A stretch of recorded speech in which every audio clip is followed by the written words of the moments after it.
د علیشاہ 007 زوی پیدا شولو او سوننشال ډېر زیاته سخته خوشاله ده. عزتمنو مکمل تفصیلات زه تاسو ته په دې ویډیو کې کوم. زموږ د ویډیو د سر تر اخره پورې چې تاسو ته پوره معلومات درولې. معلومات نه مخکې زه تاسو ته د یادګینو کوم تاسو کو چینل زموږ په دې سوپر کلیک چینل کې نه وي. چینل هم نه سبسکرایب کړئ. مهرباني وکړئ تاسو زموږ د سوپر کلیک چینل د سره سبسکرایب کړئ. خو کې وسه د ټلې نشان وخت چې ها یو نوی معلوماتي ویډیو تاسو ته په اسانۍ باندې ترورسي. د علیشاہ 007 زوی پیدا شو او سوننشال ډېر زیاته سخته خوشاله ده او دوچام خوشاله دي.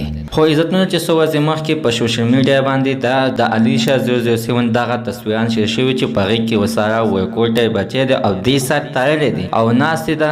بیا ترې نه ورغلې ده سوننشال دې تپوس له ورغلې ده او ډېر زیاته سخته خوشاله شوې ده او دغه ماشوم یې راغستی دی. خو عزتمنو چې دا د دې خپل ماشوم نه دی، دا یې په ډرامه کې یو پارټ اخیستو او د هغه ډرامې تصویران ترې نه خلکو بیا په فیسبوک باندې شیر کړي دي او دغه شانتې ګډې وډې خبرې ورباندې لیکلي دي چې بغیر د خاوند نه د علیشاہ 007 زوی پیدا شول. خو عزتمنو علیشاہ 007 تر اوسه پورې واده هم نه دی کړی، نو زوی به یې تر کومه پیدا شي. مینوال د داسې خلکو په اړه باندې ستاسو څه خیر دی؟ حتما نه خپل رایې لاندې په کمنټ کې شریکه کړئ. زموږ د عزتمنو نننۍ معلومات ته د دې پورې د نوي معلوماتو په اړه د سره زموږ د سوپر کلیک چینل د سره سبسکرایب کړئ. خوا کې وسه د ټلۍ نشان ووهئ چې هر یو نوي معلوماتي ویډیو تاسو ته په اسانۍ باندې درورسي.